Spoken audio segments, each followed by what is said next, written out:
किती वेळा मी माझ्या आतल्या गोष्टी अजून कोणाला माहिती नाही, पण ते आज माझ्या युट्यूब चॅनलच्या माध्यमातून सांगा तुम्ही.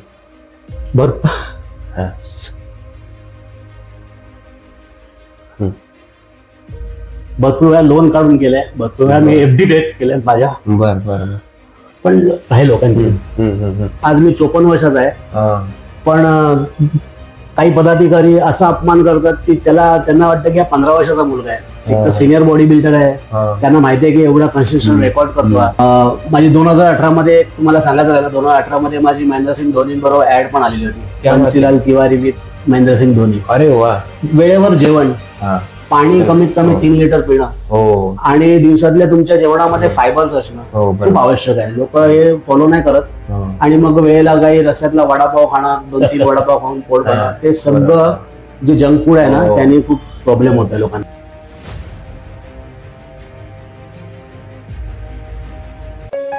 या मुलाखतीचे प्रायोजक आहे Musfit nutrition. Get more size and strength. Musfit nutrition या नामांकित ब्रँडच्या ऑर्डर किंवा डीलरशिपसाठी आजच संपर्क साधा. संपर्कासाठी मोबाईल नंबर आहे 70 383 87 638.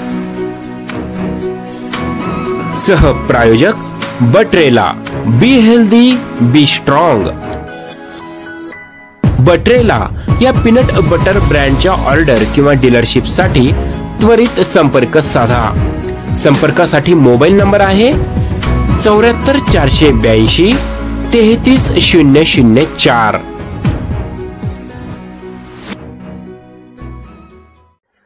नमस्कार फिटनेस प्रेमींनो, मी ईश्वर ठाकरे. ईश्वर ठाकरेज फिटनेस मंत्रा या आपल्या हक्काच्या युट्यूब चॅनल मध्ये खूप खूप स्वागत. अजून बऱ्याच जणांनी माझ्या चॅनलला सबस्क्राईब केलेलं नाहीये. मित्रांनो, प्लीज चॅनल सबस्क्राईब करा.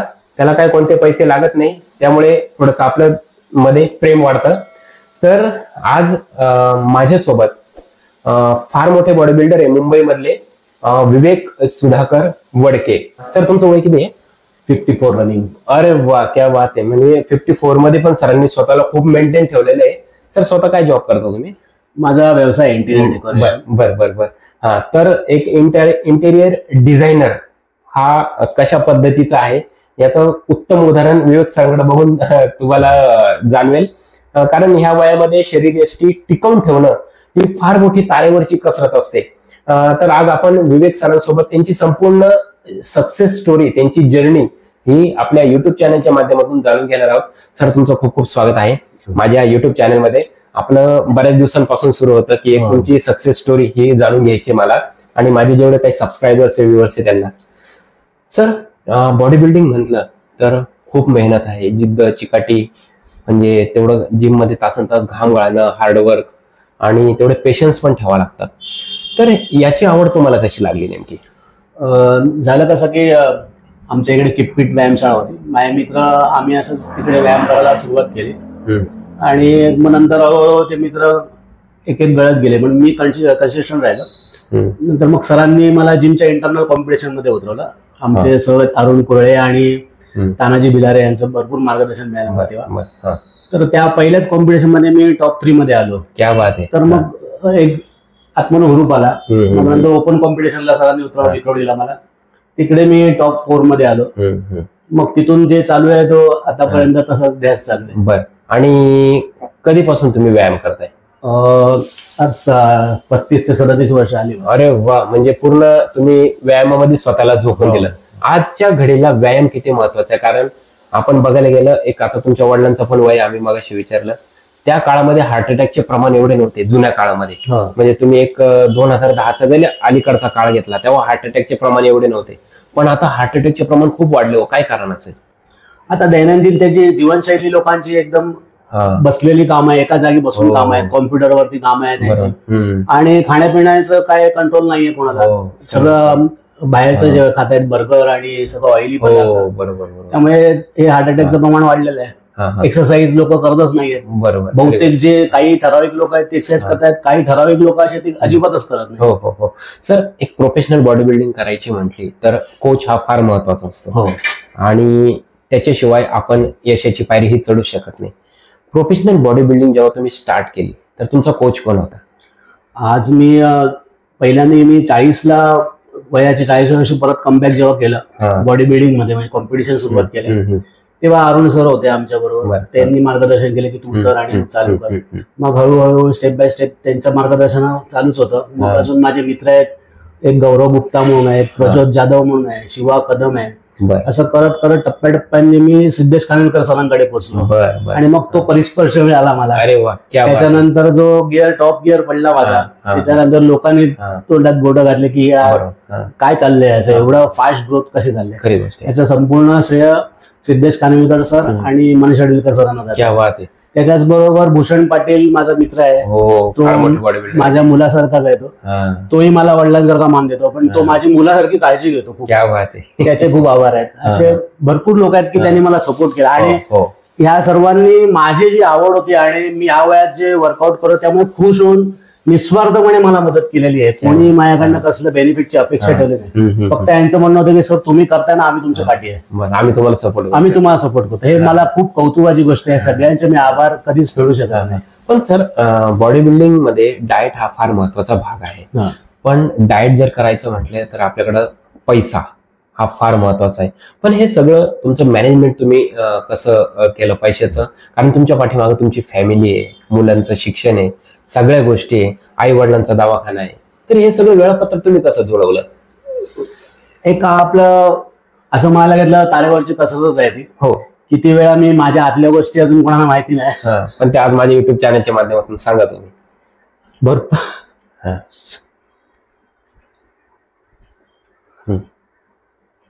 भरपूर वेळा लोन काढून केलंय, भरपूर वेळा मी एफडी केल्या माझ्या. पण आहे लोकांची. मुलांनो, सरांच्या डोळ्यातून जे अश्रू तुम्हाला बघायला भेटताय, कारण माझ्या युट्यूब चॅनल वर तुम्ही बरेच बॉडी बिल्डर बघितलेले आहे. कारण असं पर्सनली म्हणजे जवळच्या ट्रेनरला सुद्धा काही गोष्टी समोरचा प्लेअर हा सांगत नाही, पण आपल्या युट्यूब चॅनलच्या माध्यमातून ते संपूर्ण त्यांचं मन हे मोकळं करतात. आणि बॉडी बिल्डिंग हा साधा सुद्धा गेम नाहीये. आज मी जिमला गेलो, क्रिएटिनचा एवढा डबा घेतला आणि खाल्ला, बॉडी बनली, अजिबात नाही. कारण सरांनी कर्ज काढून एफडी फेडून बॉडी बिल्डिंगला पैसा लावला. एक श्रीमंत घरातला माणूस सुद्धा एवढं करू शकत नाही किंवा मुलगा करू शकत नाही. खरी गोष्ट आहे का नाही सर? Yes sir, absolutely. पण ती तुमची स्टोरी काय नेमकी पूर्ण काय पुढं, जेव्हा तुम्ही पैशाचं सगळं नियोजन तुम्ही कसं जुळवलं? ते नियोजन आता मुलांचं जे शिक्षण आणि सगळं चालू होतं, मग बॅलन्स जे पैसे होते ते बँकेतनं काढावे लागले. किती वेळा असं आलं की कॉम्पिटिशन अगदी जवळ आले आणि मग पैशाचा स्रोतच बंद झालाय. पण तेव्हा भरपूर मित्रांनी मला मदत केली. कोणी मला आपल्या नातेवाईकांपेक्षा मित्रांनी खूप मदत केली. खरी गोष्ट आहे. आणि त्याच्यामध्ये भरपूर मग हुरूप आला की आता ठीक आहे, माझा US ला एक मित्र आहे परेश पाकरे, त्यांनी आता मला या कॉम्पिटिशनच्या वेळेला 50,000 तिकडनं पाठवले. आता त्याचं म्हणणं जर का US ला वर्ल्ड चॅम्पियनशिप झाली तर सगळं तुझा येणारा खर्च मी करेन. अरे वा. असे भरपूर मित्र आहेत की लहानपणापासून जे त्यांना कळलं की हा एवढ्या आवडीने करतोय एवढा. आणि तो माझा जो सक्सेस बघितला त्यांनी, त्याच्यानंतर त्यांना कळलं की हा कन्सिस्टंट आहे, कुठची वायफळ गोष्ट करत नाही, डाएट वगैरे मी एकदम क्लीन करतो, सरांना माहिती आहे आमच्या. मग त्या मित्रांनी पण सपोर्ट केला की चल एवढा आवडीने करतो तर आपण याला सपोर्ट करूया. अशा गोष्टी टप्प्याटप्प्याने घडत गेल्या. देव बरोबर होता, सर बरोबर. म्हणजे एखादा जर यशाच्या शिखराकडे जेव्हा एखादा आपला मित्र जेव्हा पोहोचतो, त्याचे पाय खेचणारे खूप जण असतात, पण त्याच्यामधले हे असे मित्र फार थोडेफार असतात. तसेही भरपूर भेटले आमच्या पाय खेचणारे. भरपूर असोसिएशन मध्ये सुद्धा माझ्यावरती 90% प्रेम करणारे माणसं आहेत, 10% भरपूर द्वेष करणारे माणसं आहेत. ते पॉलिटिक्स सगळीकडे होतं. काही कारण नसताना विनाकारण पाठी टाकायचं. भरपूर माझ्या टायटल असताना सुद्धा दुसऱ्याला दिल्या गेल्या. अरे बर. आता ठाण्याचे जे जजेस आहेत ते लोक मला भरपूर प्रेम देतात. आमच्या इकडचे जे अरुण सर आहेत, भिरारे सर होतेच, विलास सावंत सर आहेत, अजून बाकीचे सर आहेत, भरपूर सपोर्ट करतात. पण काही ठिकाणी ते म्हणतात तसं थोडेफार असतातच, त्यांना आपण काही बोलू शकत नाही. विनाकारण अपमान करणं, प्लेयर्सची इज्जत न करणं, आमच्या एक बॉडी बिल्डिंग क्षेत्राला लागलेला सर्वात मोठा डाग आहे सर. आज मी 54 वर्षाचा आहे, पण काही पदाधिकारी असा अपमान करतात की त्यांना वाटतं की हा 15 वर्षाचा मुलगा आहे. एक तर सिनियर बॉडी बिल्डर आहे, त्यांना माहिती आहे की एवढा कन्सिस्टंट रेकॉर्ड करतो. आज अभिमानाने सांगू शकतो, गर्वानी नाही, की साधारण मला तरी वाटतं मुंबईमध्ये माझ्या बॉडी बिल्डर जो सक्सेस ग्रोथ माझ्याकडे आहे, म्हणून तर येस सर, थँक्यू. पण ते अजिबात रिस्पेक्ट करत नाहीत. सगळ्यांच्या समोर अपमान करणं वगैरे या गोष्टी सातत्याने चालू असतात. म्हणजे भरपूर बॉडी बिल्डर या गोष्टीला कंटाळलेले आहेत आणि काही कारण नसताना रवी शास्त्री सारखे ते बरोबर टुकू टुकू खेळतात, ते क्रिकेट रिटायरमेंट घेतच नाहीत. त्याच्यामुळे आमच्या संघटनेची वातावरण होत चालली असं मला तरी वाटतं. काहीतरी क्रांती घडणं आवश्यक आहे. क्रिकेटमध्ये जशी BCCI ही एकच संघटना आहे, पण बॉडी बिल्डिंग मध्ये बघितलं 3 ते 4 संघटना आहेत. तर ह्या संघटनेच्या वादविवादामुळे बॉडी बिल्डर हा कुठेतरी भरडला जातो असं वाटत नाही तुम्हाला? कन्फर्म सर, 100% बरोबर आहे तुमचं. बॉडी बिल्डरची वातावरण होते कारण आता माझ्यासारख्या प्लेअरला माझ्याकडे टाइम कमी आहे. मला आता कमी टाइमामध्ये भरपूर सक्सेस मिळायची चान्स घ्यायला पाहिजे. बरोबर. पण मग आमच्याकडे असं आहे की त्या संघटनेत उतरू नको, मग तिकडे गेलास तर इकडे घेणार नाही, तू तिकडे गेलास तर इकडे घेणार नाही. आणि मग कितीतरी मुलं उतरतात सुद्धा कॉम्पिटिशन, त्या खेळतात न सांगता या लोकांना आणि नंतर येऊन सॉरी बोलतात. त्यांना तुम्ही परत घ्यायला घेता. खरी गोष्ट आहे. आणि जे आम्ही जेन्युअनली सांगून जातो तर त्यांना तुम्ही चान्स देत नाही. भरपूर नुकसान होतं. एकतर काय होतं सर, असोसिएशन मध्ये भरपूर कमी कॉम्पिटिशन होतात. तर प्राइज मनी खूप कमी असतं. म्हणजे आता तुम्हाला ज्या ट्रॉफी दिसतात ना, ह्याच्यामध्ये प्राइजेस मिळालेले आहेत 1000 आणि 2000 रुपये. टायटलला सुद्धा 10,000 असतं. बेस्ट पोजरची एक सांगायची गोष्ट तुम्हाला की गेल्या 3 वर्षामधले जेवढी बेस्ट पोजर कॉम्पिटिशन झाल्या त्या सगळ्यामध्ये मी सातत्याने प्रावीण्य मिळालं. फर्स्ट आलोय मी. अप टू रत्नागिरी, भिवंडी, ठाणा या साईडला मुंबई ज्या जेवढ्या कॉम्पिटिशन झाल्या त्या सगळ्यामध्ये मी फर्स्ट आले. पण ते 2 प्राइजेस असतात. एक असतं टायटलचं आणि एक असतं बेस्ट पोजरचं. दोन्ही मानाची प्राइज असतात. तर टायटलला असतं 21,000 प्राइस आणि बेस्ट पोजरला असतं 2,000. हा एवढा फरक का आहे मला कळलं नाही. खरी गोष्ट आहे. त्यामुळे काय बघ, त्या बेस्ट पोजरला मुलं पण उतरत नाहीत. जर का 2-3 मुलं असतात ती उतरतात आणि तो एक परफॉर्मन्स जो आहे तो सोलो परफॉर्मन्स आहे. त्या सोलो परफॉर्मन्सला भरपूर प्रॅक्टिस लागते. त्याला शरीर सौष्ठव दाखवायचं असतं. त्याच्यात एक त्याला कला सादर करून ते प्रेझेंटेशन हा वेगळाच प्रकार आहे. बॉडी बिल्डिंगच्या 8 पोजेस पेक्षा ह्याच्यात भरपूर फरक पडतो. पण ह्याला हे लोक काही रिस्पेक्टच देत नाही. 2,000-3,000 असं प्राइस असतं, नावाला असतं, त्याचा काय अर्थच नसतो. म्हणजे बॉडीवर करायचे लाखो रुपये खर्च आणि भेटतं 2,000 आणि 2100 रुपये. ट्रेनिंगला तुमचे 500-600 रुपये निघून जातात. अगदी यायचा जायचा तुमचा खर्च झाला, प्रवास खर्च, म्हणजे ते सगळ्या गोष्टी त्याच्यातून निघून जातात. सगळं निघून जातात आणि त्यातून रिस्पेक्ट नाही. बरोबर. म्हणजे होतंय काय की जो शरीरसौष्ठवपटू आहे ना तो मनानेच खचतोय.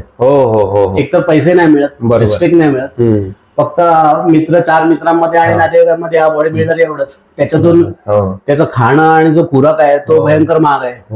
रोजचं चिकन लागतं अर्धा किलो, 20-22 अंडी लागतात. बाकीचे जे खाणं आहे, प्रोटीन पावडर, भरपूर खर्च आहे सर. आणि याला म्हणजे आपल्याकडे याच्यात काहीतरी म्हणजे सरकारने पण लक्ष दिलं पाहिजे की काहीतरी यांना एकाच 2 स्पोर्टला स्कोप देत आहेत. बरोबर. फक्त क्रिकेटकडेच लक्ष सगळ्यांचं. पण सचिन तेंडुलकर सारखे जसं क्रिकेटला देव म्हटलं जातं तसं आपल्या बॉडी बिल्डिंग मध्ये पण खूप सारे देव आहेत. त्यांच्याकडे पण सुद्धा लक्ष दिलं पाहिजे. सर, घरातून कधी विरोध झाला नाही का बॉडी बिल्डिंगला? घरातून कारण आता मगाशी तुम्हाला जे अश्रू डोळ्यामध्ये आले त्या वडिलांच्या चेहऱ्यात पण बघण्यासारखं होता. मगाशी मी बघितला, त्यामुळे मी तुम्हाला हा प्रश्न विचारला. झालं असं की जेव्हा मी डाएट खूप स्ट्रिक्टली फॉलो करतो, मग वॉटर कंट्रोल असतो, तेव्हा विरोध म्हणून नाही, प्रेमाने आणि काळजीने मला म्हटलं गेलं. मोठी बहीण बोलली बस कर तू आता, मिसेस बोलली, बाबा पण बोलले, वडील बोलले मला की तू बस कसं दिसतोयस तू. म्हटलं बाबा मी स्टेजवर जेव्हा जाईल तेव्हा तुम्हाला कळेल. खरी गोष्ट आहे. मग नंतर त्यांना कळायला लागलं की जेव्हा सक्सेस मिळतो तेव्हा आणलं की हा काय जे करतोय पण तिकडनं सक्सेस घेऊन येतो. बरोबर. ते लास्टचं जे वॉटर कंट्रोल असतो आणि त्याच्यामध्ये त्यांना असं दिसतं की चेहरा एकदम आतमध्ये गेलाय. मग कितीतरी फंक्शनला गेलो, तिकडे नातेवाईक सगळे बोलतात अरे तू काय आजारी आहेस का? नाही मी असं करतोय. ते ज्याचं कौतुक त्याला असा प्रकार आहे. बरोबर. सर, आताची जी तरुण पिढी आहे जिम मध्ये जातात, त्यांना बॉडी बनवायची. एक म्हणजे समजा जॉन अब्राहम झाला, टायगर श्रॉफ झाला, बॉडी बिल्डिंग मधले समजा सुहास सर आले, बरेच बॉडी बिल्डर आज, तर त्यांच्यासारखे शरीरयष्टीचे स्वप्न बघतात आणि जिम मध्ये जातात. पण जिम मध्ये गेल्यानंतर 2-3 महिने फक्त जिम मारतात, सोडून देतात. आता जाहिराती आल्या क्रिएटिनचा डबा खा, बॉडी, अशा या गोष्टीमुळे बॉडी बनते का? आणि 2-3 महिने जिम करून बॉडी बनते कधी? नाही. व्यायाम हा सातत्याचा प्रयोग आहे. त्याला सातत्य खूप पाहिजे. तुम्ही मिनिमम मेडिकल सपोर्ट जर का कुठचा घ्यायचा असेल तर माझा एक स्वतःचा वैयक्तिक मत आहे की 5 वर्ष 3 वर्ष तरी मिनिमम त्यांनी व्यायाम केला पाहिजे. नॅचरल कुठच्याही सप्लिमेंट्स न घेता. प्रोटीन पावडर ठीक आहे, प्रोटीन पावडर मध्ये काय हार्मफुल नाहीये, पण बाकीच्या गोष्टीपेक्षा त्यांनी स्वतःच्या डाएट वरती आणि याच्यावर फोकस करून, वर्कआउटवर फोकस करून 3 वर्ष जर का हा माणूस शनिवार रविवार 1-2 गॅप घेऊन जर का गेला ना, 3 वर्षामध्ये नॅचरल बॉडी बनते, हा आमचा बिलीफ आहे. कारण आम्ही स्वतः ते नॅचरलवर केलेलं आहे. मी वयाच्या 48व्या वर्षापर्यंत कुठचाही मेडिकल सपोर्ट घेतला नाही आणि केटो डाएट वरती पण मी मुंबई श्रीमानची टायटल मारलेली आहे. ठीक आहे, तो सपोर्ट नंतर लागतो वयाच्या हिशोबाने, टेस्टोस्टेरॉन लेवल कमी होते. आणि मेडिकल सपोर्ट मध्ये मला अजून एक नाव सांगायचं राहिलं तुम्हाला, डॉक्टर कमलेश पंड्या म्हणून आहेत. त्यांनी मला खूप सपोर्ट केला. मेडिकल सपोर्ट त्यांचा खूप होता की कशा प्रकारे तुला हे सगळं आटोपता घेता येईल किंवा कसं वाढवता येईल. त्यांचं एक नाव प्रामुख्याने घेतलं गेलं. एक आता तुमचं वय 54 चालू आहे, तर वयाच्या 54व्या वर्षी सुद्धा तुम्ही स्वतःचं शरीर हे टिकून ठेवले. आतापर्यंत हॉस्पिटलच्या चक्रा किती मारल्या तुम्ही? सॉरी, आजारी पडल्यावर एकदाही नाही. बर, ऍडमिट तर झालोच नाही. ताप आणि सर्दी होते, किरकोळ. किरकोळ. पण टचवूड अजूनपर्यंत एकदाही मला असं डॉक्टरकडे सिरियस काही कामासाठी जावं लागलं. पण सर, काही लोक असे असतात की उघड्यावरचे पदार्थ खातील, सगळं म्हणजे मद्यप्राशन करतील, अंमली पदार्थांचं सेवन करतील, म्हणजे जे तळलेलं आहे त्या गोष्टी खातील. पण सप्लिमेंट जेव्हा एखादा ट्रेनर त्यांना सजेस्ट करतो, सप्लिमेंटने साईड इफेक्ट होतो असं म्हणतात, तेव्हा मनाला कुठेतरी आपसुकत असं वाटतं की आपण चुकीच्या क्षेत्रात तर आलो नाही ना. असं तुम्हाला कधी वाटतं? नाही, कारण असंच झालं. माझे सर आहेत, अजून 2-3 मित्र आहेत, ते पण आले खूप पूर्वीपासून आहेत. मी त्यांना असा प्रश्न विचारला होता क्रिएटिनच्या वेळेला. सेम क्वेश्चन नाही म्हणाला. मी खूप विचारतो, शंका क्लिअर करण्यासाठी पुढे जातच नाही. तर मी त्याला विचारलं, तर त्याने मला तेव्हा तेच सांगितलं की अरे लोक ड्रिंक्स करतात, लोक स्मोक करतात, तेव्हा ते विचार नाही करत की बॉडीला हार्मफुल आहे. जेव्हा प्रोटीन पावडर आहे त्याने किडनीला स्टोन येईल किंवा किडनी फेल होईल किंवा क्रिएटिन होईल, असं कसं काय शक्य आहे? पाणी रोज जर का जास्ती प्यायला तर ह्या सगळ्या कुठच्याच गोष्टींनी काहीच होत नाही. हा प्रश्न सगळ्यांना पडतो. पण आता गुगल आहे, लोकांना गुगल बाकीच्या गोष्टीकडे वापरतात, ह्या सगळ्या नॉलेज घ्यायला का नाही वापरत आय डोंट नो. भरपूर गोष्टी आहेत, या भरपूर गोष्टीचा अभ्यास करूनच करता येतात. आणि एक मेंटली सॅटिस्फॅक्शन मिळतं जेव्हा तुम्ही स्वतः अभ्यास केलेला असतो. 4 चौघं सांगतात म्हणून त्याच्यावर लक्ष ठेवायचं. त्याचं आता अजूनही लोक बोलतात हा पावडर घेतो. प्रोटीन पावडर मध्ये जर तुम्ही एका लहान मुलाला बोर्नव्हिटा देता, तुम्ही बूस्ट देता, तर त्याच्यावरचे कंटेंट तुम्ही बघता का? त्यात पण प्रोटीन असतं. आणि मोठ्या माणसाला त्याच्या शरीराच्या प्रमाणे, वजनाच्या प्रमाणे लागतं, तर ते तेवढ्या प्रमाणात त्याला प्रोटीन पावडर जे सप्लिमेंट आहे त्याच्यातनं मिळतं. 30 ग्रॅम प्रोटीन, 35 ग्रॅम प्रोटीन असं मिळतं. लोक हे विचारच करत नाही. म्हणजे मुलाला तुम्ही तेव्हा 20 देत असता का छोट्या, तुम्ही त्याला पण बोर्नव्हिटा देता, तसं मोठ्या माणसाला हे लागतंच. बाहेरच्या देशामध्ये सकाळी ब्रेकफास्टला प्रोटीन पावडर म्हातारी लोक सुद्धा घेतात. आपल्याकडे ते पचनी पडत नाही लोकांना. सर, आतापर्यंत तुम्ही कोणत्या कोणत्या स्पर्धा खेळल्या आणि कोणते कोणते किताब तुम्ही पटकावलेत? पहिली सर्वात अंदाजे टोटल स्पर्धा किती खेळला इतक्या वर्षामध्ये तुम्ही? एक अंदाज? अंदाजे 150च्या वरती खेळ असेल. अरे वा, भरपूर असेल, अजून जास्ती असतील. बर, याच्यामध्ये किताब कोणते कोणते पटकावले? किताब मी सर्वात पहिला आमचा किप्पीट श्रीचा किताब मिळाला 96 ला. त्याच्यानंतर मग मुंबई उदयमध्ये मी ब्रॉन्झ मेडल होतो. त्याच्यानंतर 40व्या वर्षापर्यंत परत माझी गॅप होती. 40व्या वर्षानंतर मी मुंबई श्रीमान केसरीला उतरायला अबाव 40 मध्ये. तेव्हा त्याच्यामध्ये मी सिल्वर 5 वेळा आहे, ब्रॉन्झ 4 वेळा आहे, गोल्ड 5 वेळा आहे आणि 5 वेळा मी मुंबई श्रीमान श्री मारलेली आहे. गेल्या वर्षी लास्ट 5वी मारली मी. आणि महाराष्ट्र गोल्ड 3 वेळा आहे, महाराष्ट्र सिल्वर 2 वेळा आहे.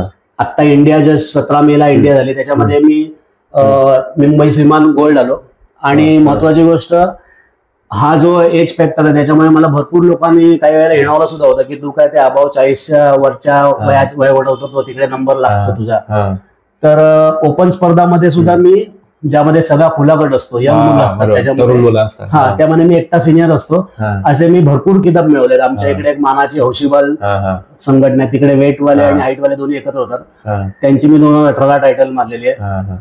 नंतर साई श्री म्हणून आहे, तिथे स्वतः मनीषा डेलकर सरांच्या हस्ते मला प्राइज मिळालेलं आहे. ती ताडदेवला होती. भरपूरशे आहेत सर, आठवत नाही, भरपूर आहेत. तुमचा फेवरेट बॉडी बिल्डर कोण आहे? आपल्या महाराष्ट्रामध्ये खूप सारे बॉडी बिल्डर आहे. फेवरेट बॉडी बिल्डर कोण आहे की ज्याची फिजिक बघून तुम्ही स्वतः मोटिवेट होता? संग्राम चौगुले. बर, ओके. त्यांची फिजिक, त्यांचं प्रेझेंटेशन, त्यांचा ऍटिट्यूड मला खूप आवडतो. हा हा हा. सर, जेव्हा जेव्हा तुम्ही स्पर्धांची तयारी करता, आता तुमचं वय 54 आहे, तर तुमच्या एक वयामानानुसार आणि स्पर्धेच्या तयारीनुसार तुमचा डाएट कसा असतो दिवसभरात? लास्टच्या महिन्याभराचा म्हणताय? हो चालेल, काय अडचण नाही. कसं पहिलं काब्स लोडिंग असतं, हळूहळू काब्स कमी करत जातो. बॉडीची कंडिशन बघून सर आमचे गाईड करतात की तू आता थोडे काब्स अजून ठेव किंवा यावेळेला काब्स कमी करून टाक, फॅट्स कमी करतो, मग प्रोटीन इंटेक वाढवतो. बरोबर. आणि सॉल्ट वरती सगळा गेम आहे, सॉल्ट कधी बंद कधी चालू. मग आमचे खानविलकर सर आहेत, भूषण पाटील आहेत, इकडनं गाईड करायचं इकडनं गाईड करायचं आहे. मग त्याच्यातनं ते सगळ्यातनं एक मधला मार्ग निघतो. मग सर बोलतात ठीक आहे आता या प्रकारेच ठेवूया. आणि लास्टचं पाण्याचं कंट्रोल, वॉटर कंट्रोल आहे. पण त्यामध्ये मी कुठेच मी स्वतःला 54 वर्षाचा मानून ते खेळायला जातच नाही. मी सगळे 100% द्यायच्या हिशोबानेच करतो. आणि डाएट क्लीन ठेवतो, अजिबात चिटिंग करत नाही. त्याच्यामध्ये मला सांगितलं सरांनी, मी खानविलकर सरांना तर कंटिन्यू विचारत असतो दिवसभरात ना, आता सर मी हे खाऊ, आता ते ऍपल खाऊ का, आता टोमॅटो खाऊ का. त्याच्या व्यतिरिक्त मी दुसरा कुठचा पदार्थ खातच नाही. त्यांनी सांगितलं तेच, मग ते मी ब्लाइंडली फॉलो करतो. सर, या गोष्टी सगळ्या झाल्या बॉडी बिल्डिंगशी संबंधित, पण बॉडी बिल्डिंगला कुठेतरी एक स्टेरॉइडची कीड लागलेली आहे. स्टेरॉइड मध्ये म्हटलं तर टर्मिनची सवय मुंबईसह पुणे, नाशिक, संपूर्ण महाराष्ट्रात नाही तर काही भारताच्या कानाकोपऱ्यामध्ये सुद्धा तरुणांना त्या टर्मिनची सवय लागली. टर्मिन हे शरीराला किती घातक असतं? टर्मिन अतिशय घातक आहे सर. टर्मिनचा साईड इफेक्टच जास्ती आहेत, त्याचे चांगले परिणाम काहीच नाहीत. टर्मिननी फक्त तुमचा हार्ट रेट वाढतो आणि तो तुम्हाला टेम्पररीली टेम्प करतो आणि म्हणजे बाकी दुसरे त्याचे काही इफेक्टच नाहीत. त्यामुळे तो आणि ऍडिक्शन आहे ते. टर्मिन घेणारी मुलं मी बघितलेत, ते एका टायमानंतर त्यांना दिवसा डवळ्या सुद्धा टर्मिन लागतं कुठे, कारण त्यांची झोपच पूर्ण होत नाही. मग ते दिवसा पण त्यांना थोडं पण लेझिनेस आला तर ते परत टर्मिन घेतात. अतिशय घाणेरडा रोग लागलेला आहे. टर्मिन आहे, एएमपी आहे, या सगळ्या गोष्टीपासून लांब राहायला पाहिजे. यंग मुलांनी तर याला हात लावायला पाहिजे. आणि होतंय काय की भरपूर ट्रेनर आहेत ते मिसगाईड करतायत मुलांना. ते सांगतात की टर्मिन घे, ते सांगतात की एएमपी घे, कारण त्यांना त्यांच्या त्या मुलाला फटाफट ग्रोथ देऊन स्वतःचं नाव कमवायचं असतं. असं कोणा जीवाशी खेळू नये एवढीच माझी इच्छा आहे. प्रेप कोच खूप झाले, त्याच्यामध्ये लुटणारे पण खूप आहे, एक मैत्री खातर सपोर्ट करणारे पण बरेच आहे. प्रेप कोच याची व्याख्या काय तुमच्या मते? प्रेप कोच कसा असला पाहिजे? प्रेप कोच स्वतः त्यांनी माझ्या मते बॉडी बिल्डिंग केलेलं असावं. पहिली गोष्ट, त्यांनी स्वतःवरती ते प्रयोग केलेले असावेत. त्याशिवाय दुसऱ्याला कोणाला काय सांगणं योग्य नाही. आणि महत्वाचं काय, प्रत्येक बॉडीची अॅनाटॉमी वेगळी आहे. तुम्ही जर का एक XYZ मुलाला एक काही सप्लिमेंट सांगताय किंवा काही मेडिकल सपोर्ट सांगताय तर तो दुसऱ्या ABC मुलाला होणार नाही. बरोबर. त्याला अभ्यास करावा लागेल, त्याला त्याच्याबरोबर 2 वर्ष त्या कोर्सला राहायला पाहिजे. त्याला माहिती पाहिजे त्याची बॉडी रिॲक्ट कशी करते. त्याच्यानंतर मग त्याने त्याच्यावरती ट्रीटमेंट द्यायला सुरुवात केली पाहिजे. तर तो प्रेप कोच खरा आहे. अदरवाईज काय हल्ली गल्ली बोळामध्ये आहेत सगळे की ते सांगतात की हे घे ते घे आणि मग 2 महिन्यात बॉडी होईल, मग त्याच्यावर एक्सपेरिमेंट करून मग दुसरं काहीतरी अजून सांगणार. त्याला काय अर्थ नाही. प्रेप कोच व्यवस्थित प्रोफेशनल असावा. महत्वाची गोष्ट, त्याला स्वतःला खूप अभ्यास असायला पाहिजे सायंटिफिकली, आणि स्वतः त्यांनी बॉडी बिल्डिंग केलेलं असलं पाहिजे. आता बरेच नवोदित मुलं आता ह्या क्षेत्रामध्ये येऊ पाहताय, पदार्पण करताय नव्याने, तर अशा मुलांना तुम्ही काय मार्गदर्शन करायचं? पहिलं मगाशी सांगितलं त्याप्रमाणेच पहिली 2 ते 3 वर्ष 4 वर्ष त्यांनी नॅचरल एक्सरसाइज करावी. प्रोटीन म्हणजे आपले चिकन, अंडी वगैरे हे सगळं खाऊन प्रोटीन पावडर घेतली हरकत नाही. क्रिएटिन हार्मफुल नाहीये, पण ते सगळ्याचा कुठचाही अतिरेक करू नये. आणि मेडिकल सपोर्टच्या पाठी धावू नये. खूप व्यायाम कसून केला. एक बेसिक काय आहे सर ना, की तुमचं फंडामेंटल जर का चांगलं असेल तर तुमचं ग्रोथ चांगली होणार आहे. कुठच्या बिल्डिंगचा बेस चांगला असेल ती बिल्डिंग भक्कम उभी राहते. तर तुमची नॅचरल वर्कआउट तुम्ही किती केलेलं आहे. आमच्या वेळेला आम्ही 1000 बैठका मारत सर, आदली 100 बैठका मारत. तर ते जर का असेल तर तुम्हाला नंतर मग हे जे बाकीचे सपोर्ट आहेत ना त्याचे भरपूर इफेक्ट येतात आणि खूप चांगले इफेक्ट येतात. आज 54व्या वर्षी मी जर का बॉडी बिल्डिंग करतोय तर त्याच्या पाठचं मला तरी वाटतं की हे एकच कारण असेल की मी नॅचरल वरती भरपूर वर्ष व्यायाम केला आणि मग मला थोडासा सपोर्ट मिळाला तरी तो बॉडी पटकन बूस्ट होते. बरोबर. हा. असं मला सर पण सांगतात. हो. मेडिकल जे मला ट्रीटमेंट देतात ते सर डॉक्टर पण सांगतात की हो. तुझं नॅचरल जे तू जेनेटिक बनवून ठेवलंस ना, हा. एक तर जेनेटिक पण आहे आणि नॅचरली जो वर्कआउट करून तू बॉडी स्ट्रक्चर जे बनवलंय त्याच्यामुळे तुला भरपूर फरक पडतो. तर तुम्हाला म्हणजे नेमकं कोणतं क्षेत्र जास्त आवडत होतं याच्या व्यतिरिक्त की तिथे जायची तुमची इच्छा होती? मला सर्वात पहिली डान्सची आवड होती. अरे कॉलेजमध्ये डान्स होतो. कोणत्या कॉलेजला होते तुम्ही? मी पहिल्या चिकित्सा कॉलेजला होतो, नंतर बँड्रा कॉलेजला मी इंटिरियर डेकोरेशन केलं. तिकडे मी कुठच्याच डान्स कोणाकडे गुरु नसताना सुद्धा मी तिकडच्या प्राइजेस मारलेले आहेत. मी डान्स मध्ये भरपूर स्वतःहून शिकून प्राइजेस मारलेले आहेत. हा, ब्रेक डान्स करायचो, रोबोटिक आणि तर डान्सची पहिली आवड होती. ऍक्टिंग क्षेत्रामध्ये पण मी पुढे होतो, त्याच्यात आवड होती, पण ती घरच्या वातावरणामुळे आपल्याला काही शक्य नव्हतं. मिडल क्लास फॅमिली होती. आणि माझी 2018 मध्ये तुम्हाला सांगायचं झालं, 2018 मध्ये माझी महेंद्रसिंग धोनी बरोबर ऍड पण आलेली होती, बन्सीलाल तिवारी विथ महेंद्रसिंग धोनी. अरे वा. पण कालांतराने काय आलं की तेव्हा लॉकडाऊन आलं, त्यामुळे तेही एक ऍडव्हर्टाईज वरती आल्या नाही पुढे. या सगळ्या आवडीमधनं नंतर मग हा मला स्पोर्ट स्वतःला आवडला. मला जे ग्रुपचे गेम्स आहेत म्हणजे क्रिकेट आहे, फुटबॉल आहे, ते मला आवडायचे नाही, कारण त्याच्यात मला असं वाटतं की ते श्रेय वाटलं जाईल किंवा सगळंच खराब होऊ शकतं. म्हणजे मला सोलो माझ्यावरती फोकस करणारा कुठचाही गेम पाहिजे होता. तर बॉडी बिल्डिंग मला आवडलं. बॉडी बिल्डिंग मध्ये मला असं नाही बोलू शकत की ह्याच्यात माझ्या गुरूंशिवाय ह्याचं श्रेय आहे म्हणून, ते माझं एकट्याचं श्रेय आहे, ते कोणी ताणू शकत नाही. बरोबर. बॉडी बिल्डिंग हा मला गेम आवडतो. डाएट मध्ये शक्यतो जास्त तुम्ही चिकन घेता की फिश घेता? डाएट मध्ये प्रोटीन साठी चिकन जास्ती घेतो. बरोबर. आणि फिश खूप रेअर घेतो, कारण ते बॉईल करून तेवढं चांगला फिश कोणता हाय प्रोटीनला? हाय प्रोटीनला टुना फिश आहे, हे आहे तुमची सुरमई आहे, ओके, पॉम्फ्रेट आहे. बरोबर. मी जास्ती करून बोंबील खातो, पॉम्फ्रेट. बर. आणि ड्राय मध्ये सुके बोंबील, ओके, ते भाजून खातो. त्याच्यात खूप हाय प्रोटीन आहे. कोलेस्ट्रॉल आहे त्याच्यात, पण लिमिटेड खाल्लं तर चालतंय. सर, आता मी सुरुवातीला बोललो हार्ट अटॅकचे प्रमाण खूप वाढले, त्याच्यात आता थायरॉइड सुद्धा बऱ्याच जणांना होतोय. महिलांप्रमाणे पुरुषांमध्ये सुद्धा त्याचे गोष्टी या दिसून येतात सगळे थायरॉइडचे. तर हे कमी करण्यासाठी तुम्ही काय सजेस्ट करशाल? हार्ट अटॅक पासून वाचण्यासाठी आपण काय करू शकतो? थायरॉइडला दूर कसं करू शकतो? आता सर, जीवनशैली लोकांची जी आहे ना तीच बदलणं आवश्यक आहे. भरपूर लोक आता खाली झालेले, खानपान पण बदलले. खानपान बदललंय. सकाळी 9 वाजता ऑफिसला जाणं, त्याच्यानंतर मग वेळेचा पत्ता नाही, जेवायचा पत्ता नाही. ऍटलिस्ट जेवणाचा टाइम लोकांनी व्यवस्थित ठेवा. ब्रेकफास्ट, जेवण आणि एक मिनिमम 20 मिनिटं वॉक. या एवढीशा गोष्टीने सुद्धा भरपूर आजार लांब होऊ शकतात. कोणी सगळ्यांनी जिम करायची, वर्कआउट करायची आवश्यकता नाहीये, पण माझी कळकळीची विनंती आहे लोकांना की त्यांनी फक्त 20 मिनिटं चालणं, नंतर मग हळूहळू त्याचा स्पीड ब्रिस्ट वॉक आणि ते करणं कालांतर येईल.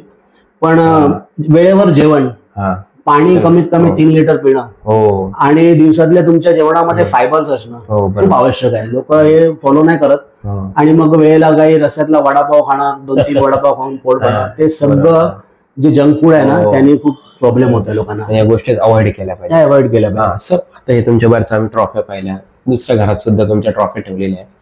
आतापर्यंत हे सगळ्या गोष्टी तुम्ही कमावल्या आहे, याचं सर्व श्रेय तुम्ही कोणाला देता? सर्व श्रेय सर्वात प्रथम माझ्या कुटुंबियांना आहे, माझ्या मिसेसला आहे.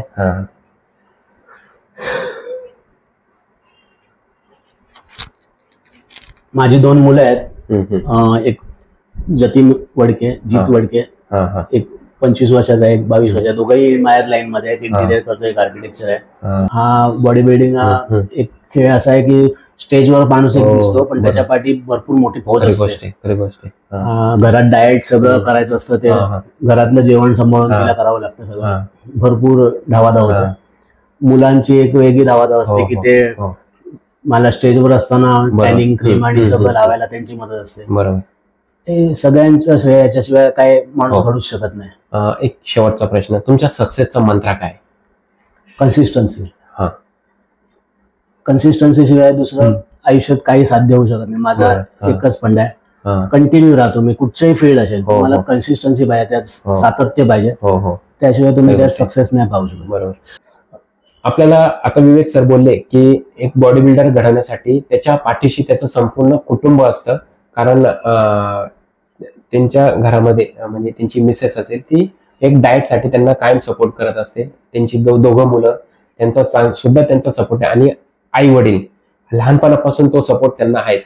तर माझ्यासोबत विवेक सरांच्या मिसेस आहे बेला वडके.